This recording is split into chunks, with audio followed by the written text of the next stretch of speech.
এই যে হাঁটু আমাদের অস্থিসন্ধির খুব গুরুত্বপূর্ণ একটি জয়েন্ট।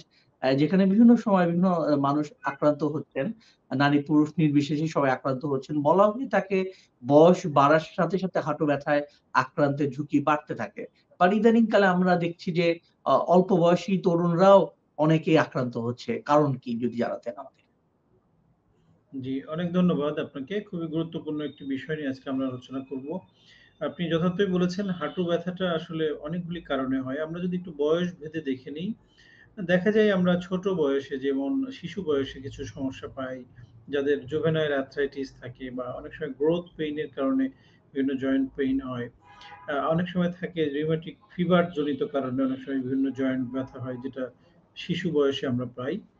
আর এই সময় দেখা যায় অনেক সময় ট্রমাটিক কিছু বিষয় থাকে। খেলাধুলা করতে যেয়ে পড়ে যায়, স্পোর্টস ইনজুরি, এইগুলার কারণে অনেক সময় হাঁটু ব্যথা নিয়ে শিশু বয়সের রোগীরা আমাদের কাছে আসে। এছাড়া আমরা যদি একটু কৈশোর থেকে যৌবনের দিকে যাই, সেক্ষেত্রেও মূল কমন যে সমস্যা হাঁটু ব্যথা নিয়ে আসে আমাদের কাছে, মূলত বিভিন্ন রকম রোড ট্রাফিক অ্যাক্সিডেন্ট এবং লিগামেন্ট ইনজুরি, ওটাতে হতে পারে ফ্র্যাকচার রিলেটেড কিছু সমস্যা। এছাড়া স্পোর্টস ইনজুরি খুব কমন। দেখা যায় যে খেলাধুলা করতে যেয়ে পাটা টুয়েস্টিং হয়ে গেছে, কিংবা অনেক সময় এসিএল, পিসিএল ইনজুরি হয়। বিশেষ করে ফুটবল, ক্রিকেট, হকি এগুলোতে খুব কমনলি আমরা ইয়াং এজের পেশেন্ট গুলো পাই। এছাড়া দেখা যায় যে কারো রিউমাটয়েড আর্থ্রাইটিস ইয়াং এজে হয়, তাদের অনেক সময় হাঁটু ব্যথা হয়। গাউটি আর্থ্রাইটিস নিয়ে অনেকে আসে।